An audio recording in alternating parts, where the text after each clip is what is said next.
lightly, and then that's just a thing with God. Mama didn't want me to be mean to me. Mama was trying to correct me. Sometimes you don't have to whoop a child physically to correct it. Sometimes it's just a word of mouth.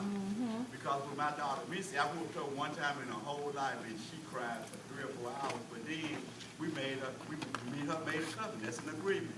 That if she do something the first time, she may not have known no better. I said, I will whoop you, but do the same thing again, then I'll spank you. You know, so that was coming. So what I'm saying is, all the time you don't have to. There's other ways that you can discipline. chastise your kids. But the main thing is, and then I looked at the Philistines. Who know where the Philistines came from? They don't have no origin. Did y'all know that? Y'all didn't look that up. We know you would. The Philistines don't have no origin. But what did God use the Philistines for?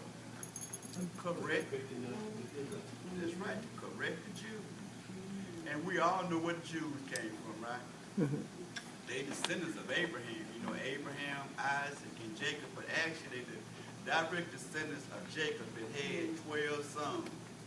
And y'all heard about the 12 tribes. The 12 tribes was Jacob's 10 sons, right, and his 2 grandkids. Because if you know the history of it, then it will make sense. You know how, when you read something, you know where they came from. So that's it. The most important thing is, like, when we mess up, we can always go back, ask for forgiveness. And how often can we ask for forgiveness? 7 times 7. As many times you can't even count them. He said 70 times 7, which is 440. But it just means as often as you want to. And it was something else that we don't have to do. He told Samuel went and offered up a lamb. Our lamb is Jesus.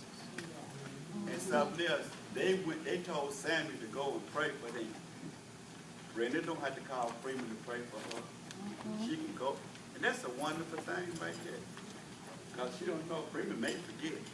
But you can go to God through Jesus for yourself. That's a blessing right there. That you can just go and talk to him. And I think about somebody as awesome as God is, you can't go talk to Barack. I probably just couldn't even walk into James Samuel's office. But isn't that wonderful? That was that song that they had, the line is always open. That means that you can always talk to him. And he's a good person to talk to. And you know what that'll keep you from? That'll keep you on track if you always got your mind on him. Part of sometime in the day, it'll keep you on track. Because you don't want to, what you want to do is put something in your heart.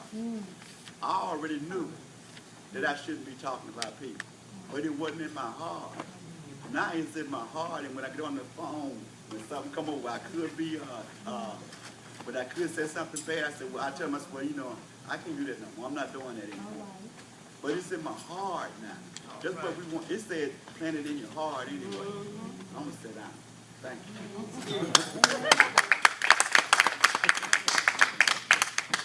Out of the issues of life, it's going to be hard.